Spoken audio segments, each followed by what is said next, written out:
Okay. Kinakabahan ako.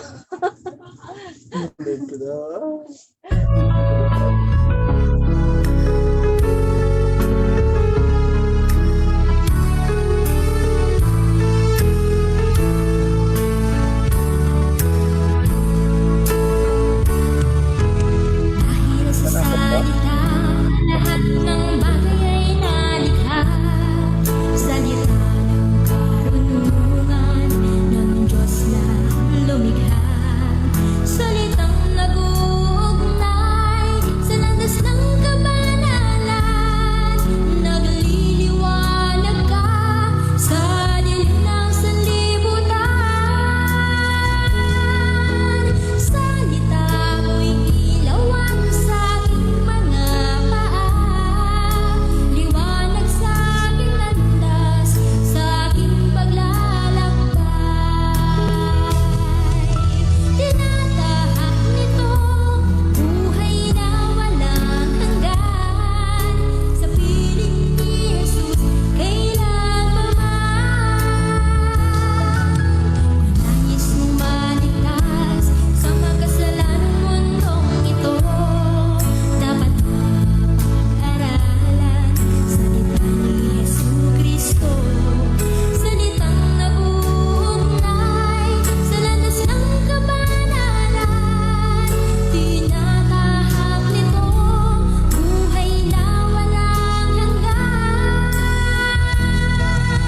Salita mo'y ilawan sa aking mga paa. Liwanag sa aking landas, sa aking paglalakbay. Tinatahak nito buhay na walang hanggan. Sa piling ni Jesus kailanman. Sa piling ni Jesus kailanman.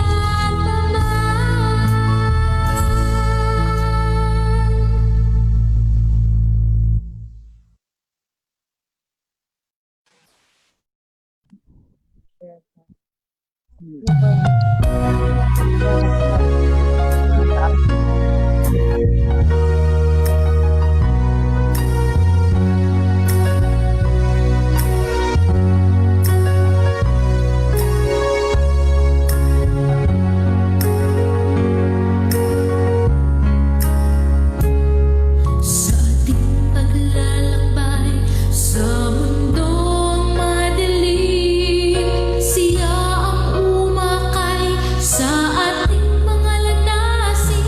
Si Jesus ang ating ilaw.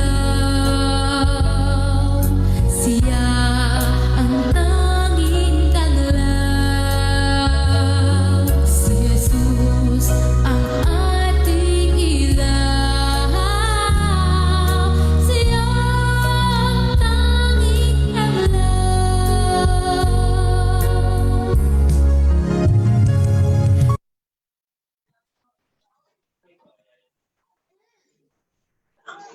May mga ibang proposal na di ba tumatakbo sila sa para just tatalan sila. Alam ko sila na babagsak sila. Ginagawa na parang Magandang gabi po sa inyong lahat mga kaibigan.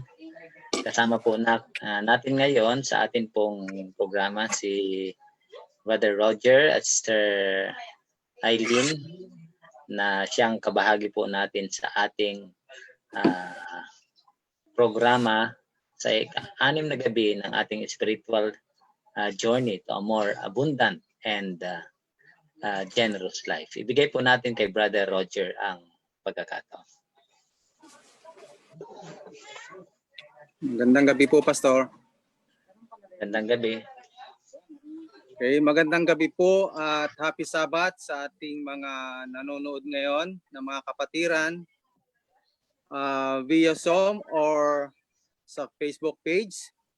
Tayo po ngayon ay nasa ika-6 na gabi na ating pag-aaral na pinamagatang Spiritual Journey to a More Abundant and Generous Life. Sa pangunguna po ng ating buting pastor na Pastor Redante Honorica. Ngayon din po, binabati po natin ang ating mga kaibigan na masugid na nanonood at nakikinig sa gabi-gabing pagpupulong na ating pong ginaganap. In behalf of Pabak Church, kayo po ay malugod naming wini-welcome. Nawa, patuloy po nating suportahan at subaybayan ang ating programa gabi-gabi.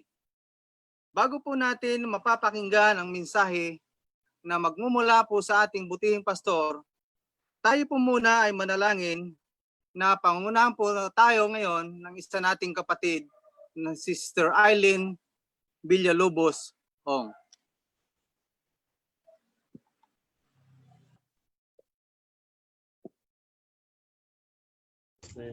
Pwede na po. Okay. Tayo po ay manalangin. Amang banal na makapangyarihan at pinupuri ka namin, pinapasalamatan sa iyong dakilang pangalan. Ama, maraming salamat po sa pag-iingat mo sa amin sa buong isang linggo na nagdaan.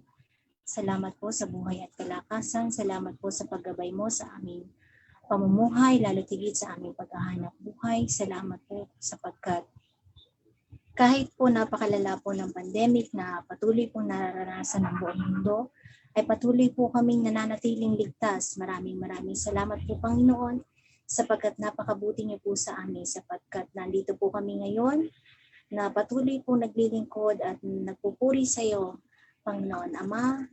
Amin pong hinihiling at idinadalangin sa iyo ang aming mga nagawang pagkakasala at pagkakamali, lihiman po o hayag. Patawarin niyo po kami, tulungan magsisi at magpakadalisay. Ama, patuloy po namin hinihili ang inyong Santong Espiritu na siyang manguna sa aming gagawing pag-aaral. Patabayan niyo po ang aming pastor, si Pastor Redante Honorica, na siyang manguna po sa amin. Nawa po ay ang kanyang bawat sasabihin, ang kanyang gagawin ay naaayon sa iyong banal na kalooban. At naway ang kanyang mensahe na babahagi sa amin ay maging sandata namin, maging lakas ng aming pananampalataya, Panginoon. Panginoon Diyos, patabayan niyo po ang lahat po ng aming kapatiran, ang buong Pabak Church. Ganun din po ang namumuno sa aming bansa, si Pangulong Duterte po, Panginoon. Gayon din po ang mga health workers, Panginoon. Amin pong idinadalangin sa inyo. Kayo na po ang bahala sa amin. Maraming salamat, Panginoon. Sa iyo walang hanggang kabutihan. At ang lahat pong ito ay dinadalain ko sa matamis sa pangalan ni Jesus na aming tagapagligtas. Amen.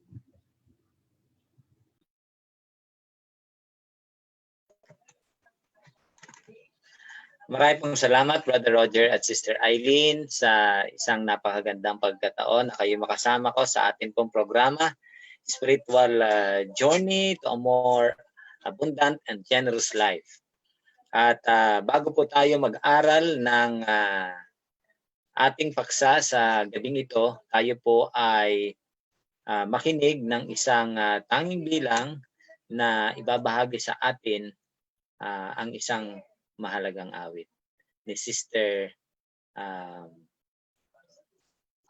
Tugay.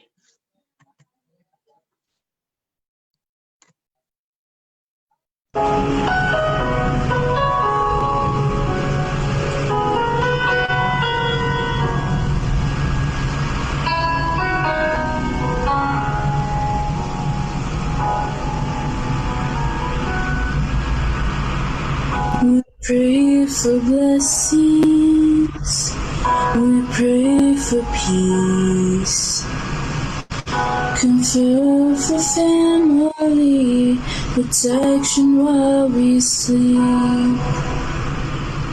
We pray for healing, for prosperity. We pray for your mighty hand to ease our suffering. Oh, the word you hear is spoken me. You love us way too much to give us lesser things. Yes, what if your blessings come through raindrops? What if your healing comes through tears? What if 1,000 sleepless nights are worried takes to know your name.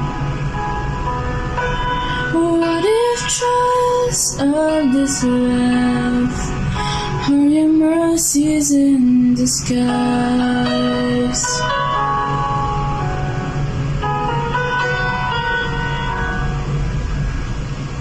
We pray for wisdom, your voice to hear. We cry in anger when we cannot feel you near. We doubt your goodness, we doubt your love, as if every promise from your word is not enough. And all the while you hear us desperately, along the great have faith to believe. Cause what if your blessings come through raindrops? What if your healing comes through tears? What if 1,000 sleepless nights so what it takes to know your name? What if trials of this life are your mercies in disguise? When friends betray us, when darkness seems to win, we know the pain reminds us all. This is not our home.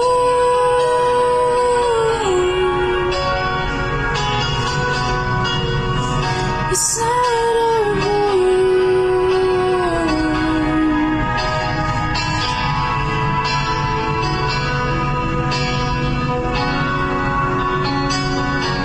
Cause what if your blessings come through raindrops? What if your healing comes through tears? What if 1,000 sleepless nights so what it takes to know your name?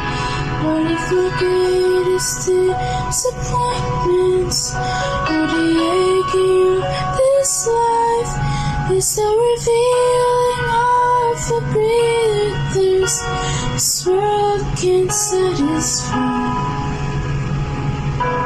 What if trials of this life, the rain, the storms, the hardest nights, are your mercies in disguise?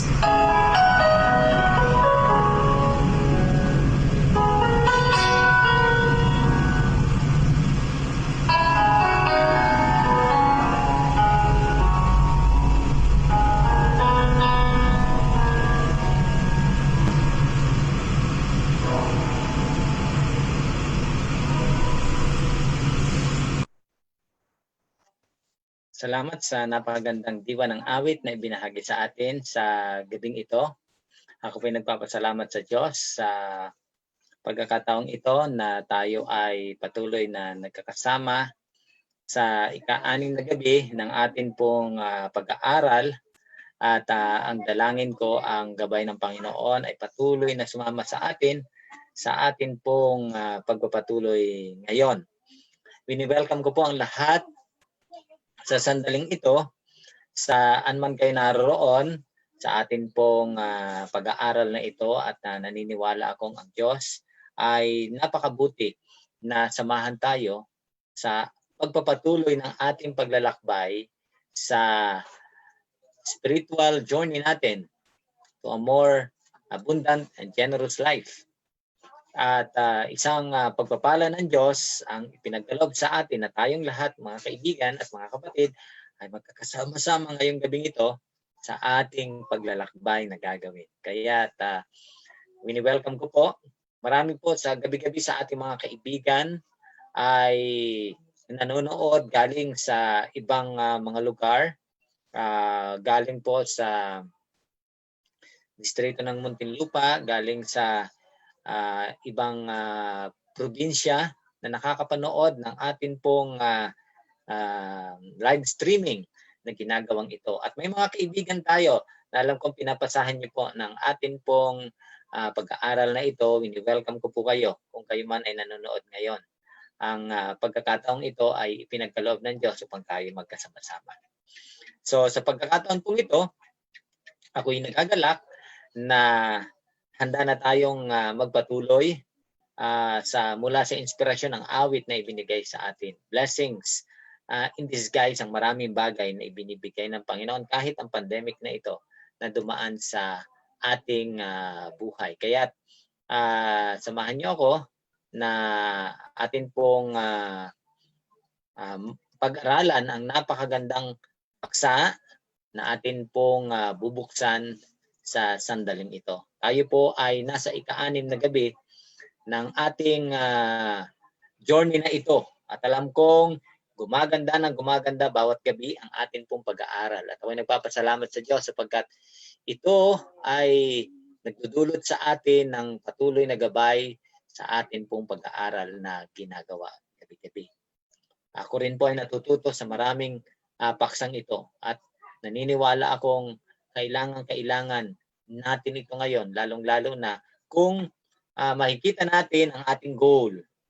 Sa buong pag-aaral na ito'y walang iba kundi ating makilala si Jesus ng higit pa kaysa dati nating pagkakilala. Kung siya dati ay nakilala natin bilang ating tagapagligtas, ngayon kikilalanin natin siya na ating Panginoon sapagkat siya ngayon ay mahahayag sa ating buhay na siya ang dakilang Panginoon at Diyos na may-ari ng lahat.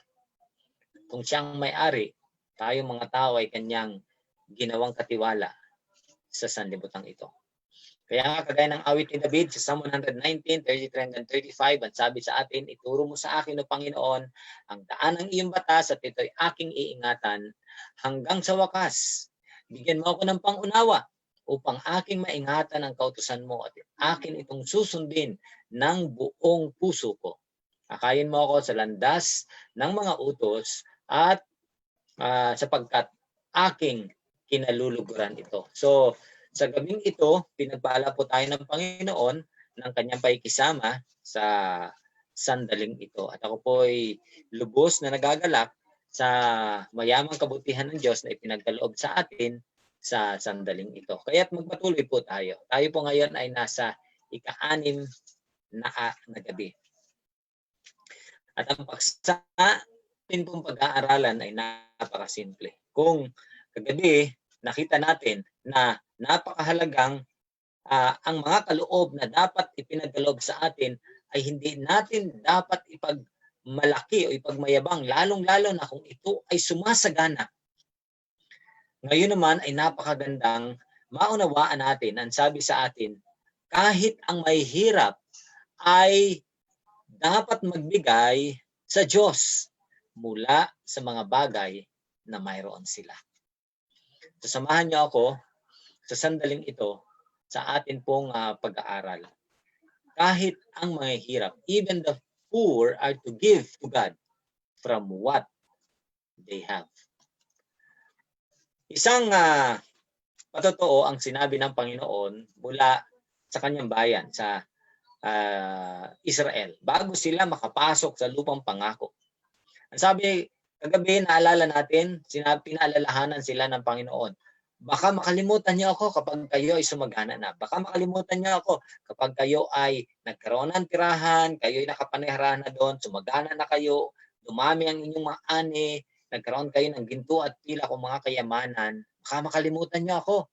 Nasasabihin niyo, dahilan sa aking kapangyarihan at sa aking talino, nagkaroon ako ng mga bagay na ito. Sabi ng Panginoon, huwag nating kalilimutan ang Panginoon. Hindi tayo makapagmamalaki sa mga bagay na ipinagkatiwala sa atin, lalong-lalo na kung ito ay lumalaki. Pero isang bagay ang sinabi ng Diyos, pagdating doon at kayo sasamba sa akin, isang bagay ang wag niyong gagawin. Ang sabi po sa atin, no man should appear before the Lord empty-handed. Walang tao na haharap sa Panginoon na walang dalang anuman. Ito ay napakapayak na paalala ng Panginoon, pagtuturo ng Panginoon. Kung ang Diyos, kapag siya humaharap sa atin, pagpapala ang kanyang kaloob, ang tao ay ganun din kapag siya'y humaharap sa Panginoon. Dapat walang, hindi dapat walang laman ang kanyang mga kamay. Sangayon sa Deuteronomy chapter 16, verse 16. Ito ay paglilinaw na itinuro ni Propeta Elijah sa isang babae na ginamit ng Panginoon upang pakainin siya bilang lingkod ng Diyos. Ang sabi ng babae, mahirap lang kami, bakit ka sa akin pumunta, lingkod ng Panginoon? Ito nga, pumupulot ako ng kapirasong patpat upang maluto ang maliit na harina na naroon sa aming bahay pagkatapos mamamatay na kami, ako at ang aking anak.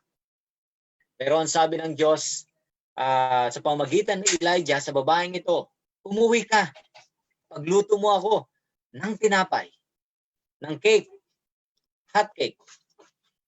At pagkatapos mong magawa na pakainin ako, saka ka naman magluto para sa iyo. At nang ito'y marinig ng babae, siya'y naniwala sa salita ng Panginoon. At ano sabi sa atin? And she went away and did as Elijah told her.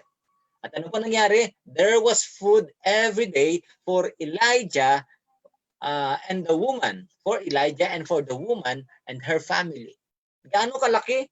Hindi naubos ang maliit na harina. Hindi naubos ang kakaunting langis. Hindi naubos hanggang sa panahon na lumipas ang tagutom. Ito ay napakapayak na karanasan. Katotohanan na ipinapakita sa atin, kahit ano pa ang kalagayan mo, kaibigan, kahit ano pa ang kalagayan mo, kapatid, pag humarap tayo sa Panginoon, hindi pwedeng wala tayong dala para sa Kanya. Mamaya, mayroong pagtuturo, patuloy ang Panginoon sa atin. Sa Genesis 28, sa karanasan ni Abraham, ay tinuturo sa atin ang mga katotohanan ito. Verse 20 hanggang 22. Sa apo niya na si Jacob.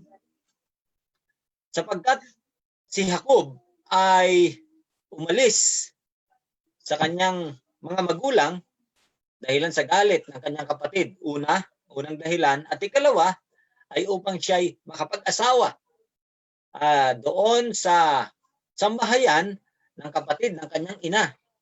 Siya pinaalis. At sa kanyang paglalakbay ng unang gabi na yon, siya ay nakatulog at nakita niya, nakapanaginip siya ng isang hagdan na ang paa ay nasa lupa at ang dulo ay nasa langit at ang mga anghel ay akyat manahaog dito sa lupa na ito. Tandaan natin mga kapatid, ang kalagayan niya, may kaya sila, pero ngayon si Jacob ay umalis na walang anuman maliban sa stick, yung tungkod at ang kanyang damit. At ito ang napakagandang paglilingkod ng Panginoon kay Jacob. Siya'y walang-wala. Pero nang makita niya ang panaginip na ito at ang Panginoon ay naroon sa dulo ng hagdan, kung saan nagsasalita sa kanya. Nang siya'y makagising sa kinaumagahan, ito ang kanyang naging panalangin at commitment. Ang sabi niya, if God will be with me and will watch over me, then the Lord will be my God. Ang Panginoon, ang aking magiging Diyos. At ito ang napakagandang commitment na ginawa ni Jacob. Ang Panginoon ang magiging aking Diyos. And all that you give me. Ano ba sabi? And all that you give me, I will give you a tenth. Bibigyan ko ng 10 bahagi. Lahat ng iyong ibibigay sa akin. Sa akin. Hindi Hindi ba ito din dapat ang maging panalangin natin, ang maging pagtatalaga natin? Magiging Panginoon ko, ang Diyos ay magiging Panginoon ko. At anumang ipagkakaloob niya sa akin, aking luluwalhatiin ng Diyos, aking pararangalan ng Diyos sa pagbabalik sa Kanya ng mga nararapat na pagbibigay. At ito'y napakabuti para sa Diyos. Kung mayroon pang isang bagay, ay maaari natin gayahin ang ginawa ni Jacob, kaibigan. At ito ay napakaganda na paalala sa atin. Kahit sa panahon ni San Pablo, nang magkaroon ng taghirap sa Jerusalem, at nabalitaan ni Pablo na misyonero sa malayong lugar, kanyang sinulatan ng mga iglesyang kanyang itinayo.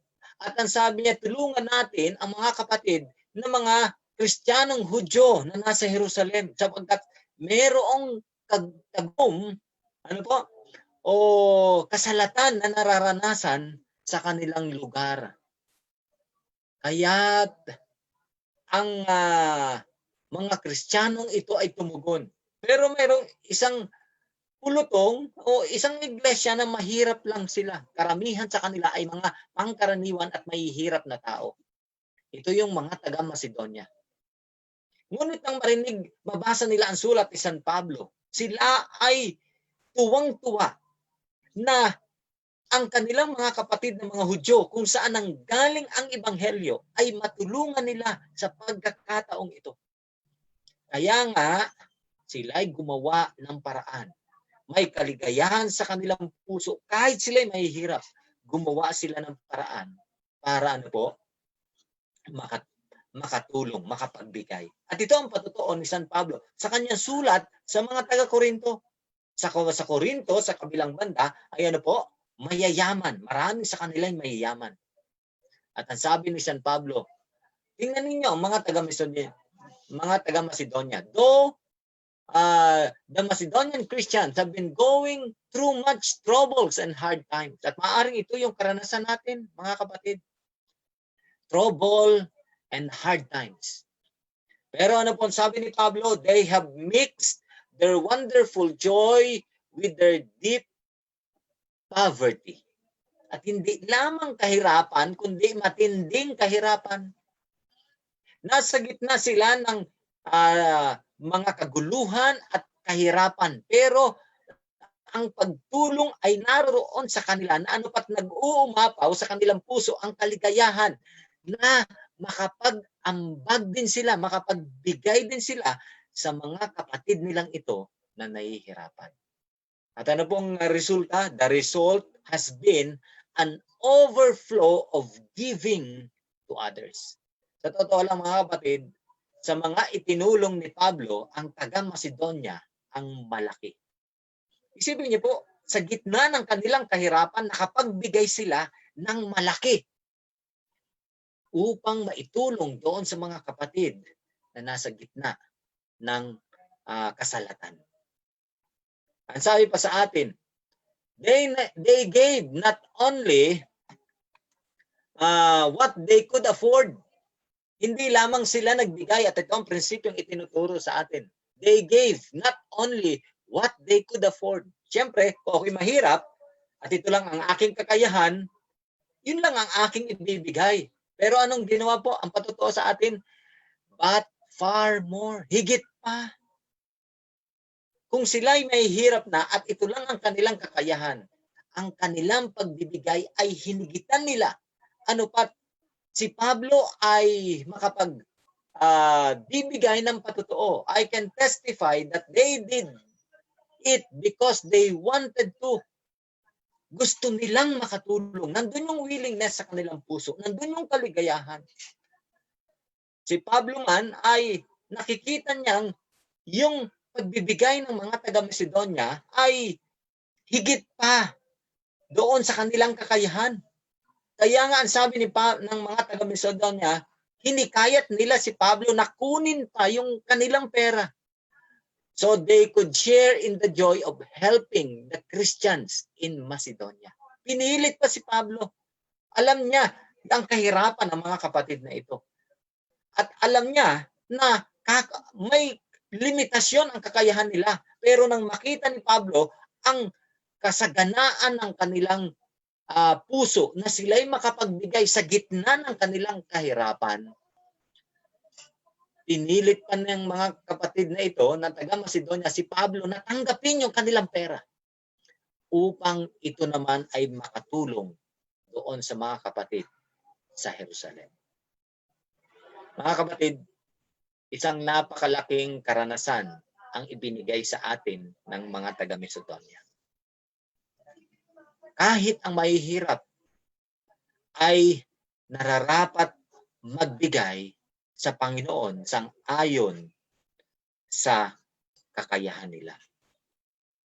Pero dito, they have excelled more. Ang mga Macedonians ay higit pa ang kanilang ginawa para makatulong sa mga nangangailangan.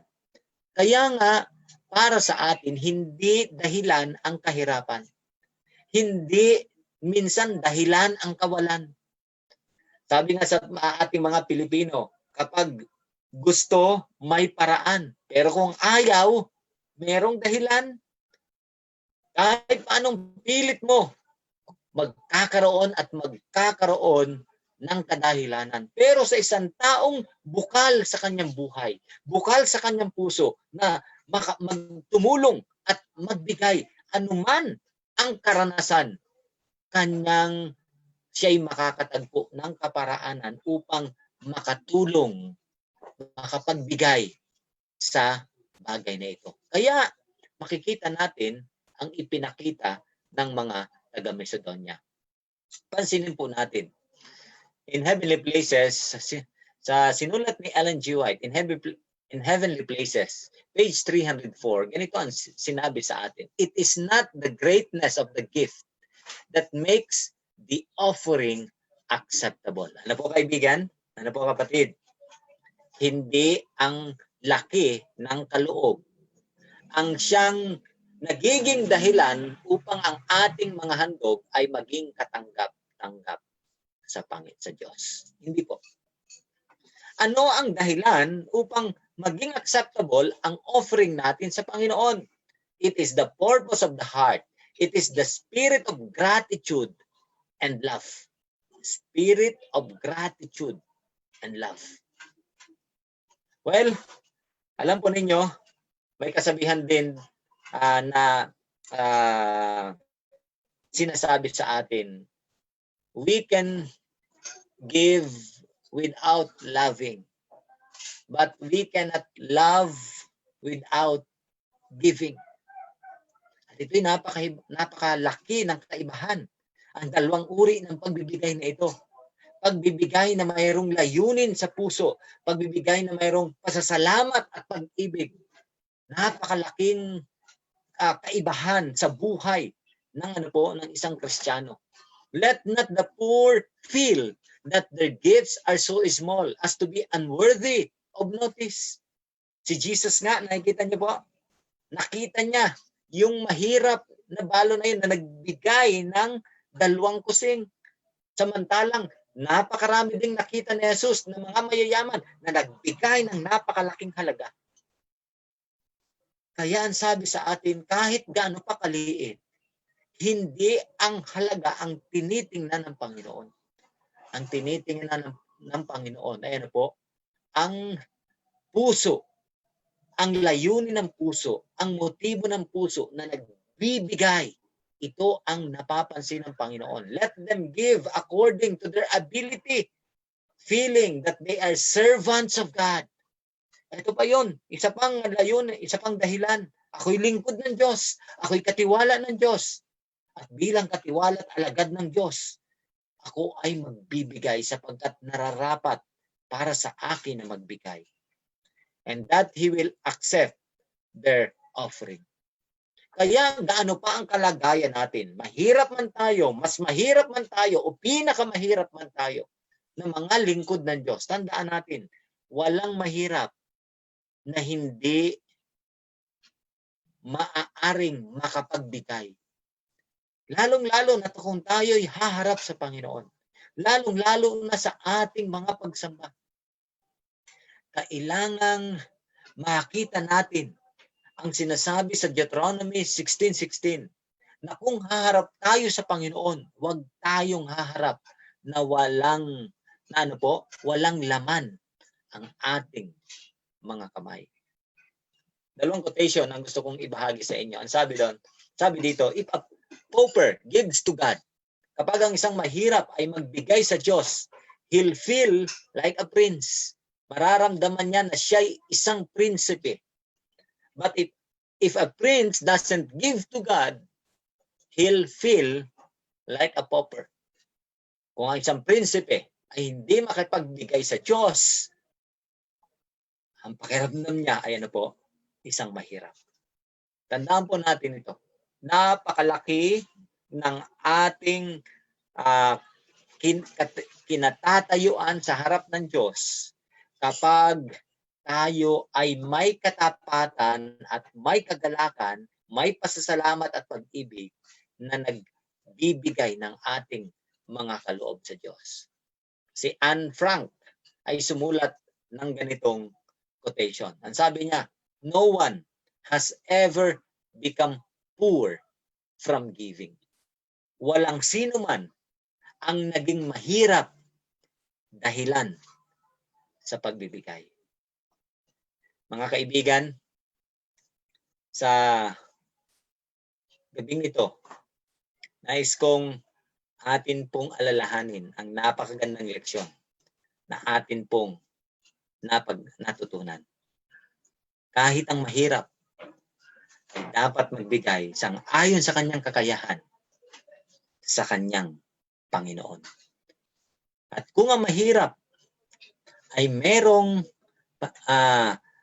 karapatan na dapat siyang makapagkaloob sa Panginoon, gaano pa ang mga pinagpala. Ang sabi nga ang kaibigan ni Bill Gates, si Warren Buffett, ay nag-donate ng kanyang fortune, 31% ng kanyang entire estate ay kanyang ibibigay sa foundation ni Bill Gates. Isa lang ang kanyang naging tugon. At ito rin ang naging isipan ni Melinda at Bill Gates. Ang sabi sa atin, with bigger with bigger blessings comes bigger responsibilities. Mas malaki ang pagpapala, mas malaki ang responsibilidad. Kaya alalahanin natin, walang mayaman o mahirap sa harap ng Panginoon. Tayo ay tinuturuan ng Panginoon na maging tapat na katiwala sa ating buhay. Tapusin po natin ang ating paglalakbay na ito sa gabing ito sa pamamagitan ng mensahe ng isang awit na ipagkakaloob sa atin ng magkapatid na si Karen at Gabby Labisto.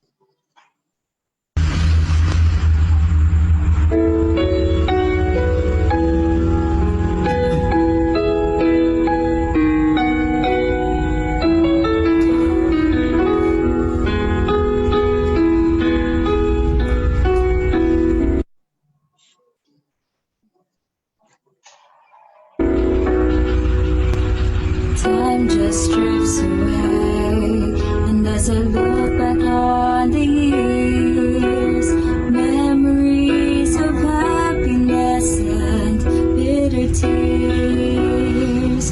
Through it all there was a common thread that cannot be ignored.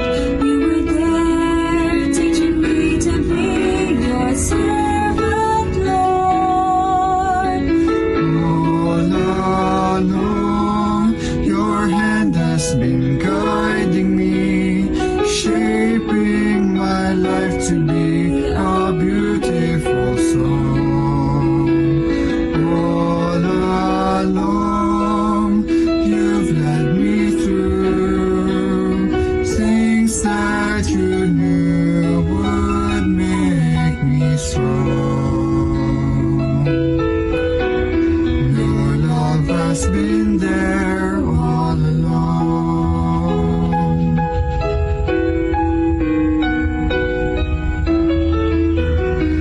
Every joy and pain had a reason of its own. Now I realize that I was not alone. The changing seasons of my life were not left up to chance. Lord, I know you were working to fulfill your plan. All along, your hand has been guiding me, shaping my life to be a beautiful song. All along, you've led me through things that you knew would make me strong. Your love has been there all along. Tomorrow when I turn around and I look back at today, I will understand your purpose, and my thankful heart will say, all along, your hand has been guiding me, shaping my life to be a beautiful song. All along, you've led me through things that you knew would make me strong. Your love has been there all along. Your love has been there all along.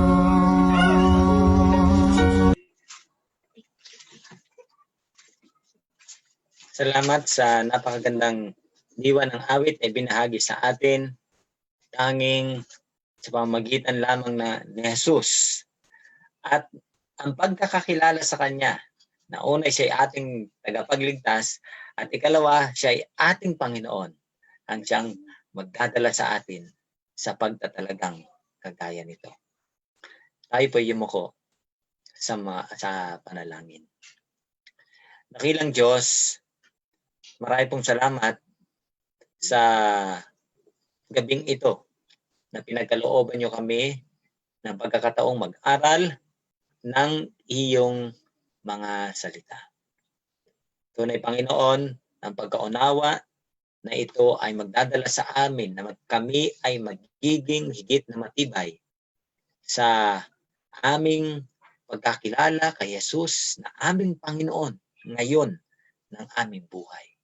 Kung siya'y aming uunahin, Panginoon, matatagpuan naming kami ay lubos na makakaranas ng isang buhay na masagana at isang karanasan na magiging mapagbigay kagaya ng mga taga-Macedonia kahit ang kalagayan namin ay mahirap at nasa kasalatan. Panginoon, marami pong salamat sa napakagandang karanasang ito. Sa mga susunod na pagsamba na kami ay makakaharap sa inyo, haharap kami, Panginoon, na hindi na walang napuno ang aming kamay upang pasalamatan ka, purihin ka, at parangalan ka sa kadakilaan ng iyong pangalan. Marami pong salamat, O Diyos, sa pag-aaral na ito at sa paglalakbay na aming ginawa sa gabing ito. Ito po ang aming dalangin, O Diyos, sa pangalan po ni Jesus. Amen. Amen. Marami pong salamat mga kaibigan sa mga nanonood at patuloy na sumusubaybay. Ang pagpapala ng Diyos sa inyo pong maranasan. At kagaya ng ating paglalakbay na ginagawa, akin pong inaanyayahan kayo na ibahagi nyo ang mga lessons na atin pong natututunan o maging ang live streaming na ito sa inyong mga kaibigan upang sila rin naman ay makinabang sa magandang pag-aaral na atin pong ginagawa. Wini-welcome ko po at pinapasalamatan ang aming mga kapatid na nasa distrito ng Makati, sa iglesia ng Fabak, ng Comembo at ng Sembo. At sa iba pang mga kapatid na sumusubaybay sa atin pong mga pag-aaral. Pagpalain po kayo ng Panginoon at maranasan nyo ang kanyang kabutihan sa inyong buhay. Akin din pong pinapasalamatan ang mga kaibigan at mga kakilala na nabigyan ng pagkakataong makapanood ng live streaming na ito. Nawa ay lumago kayo sa pagkakilala kay Jesus bilang Panginoon ng inyong buhay. Muli ko kayo inayan bukas sa atin pong pagpapatuloy ng ating pag-aaral sa spiritual journey to a more abundant and generous life. Pagpalain kayo ng Panginoon sa gabi ito.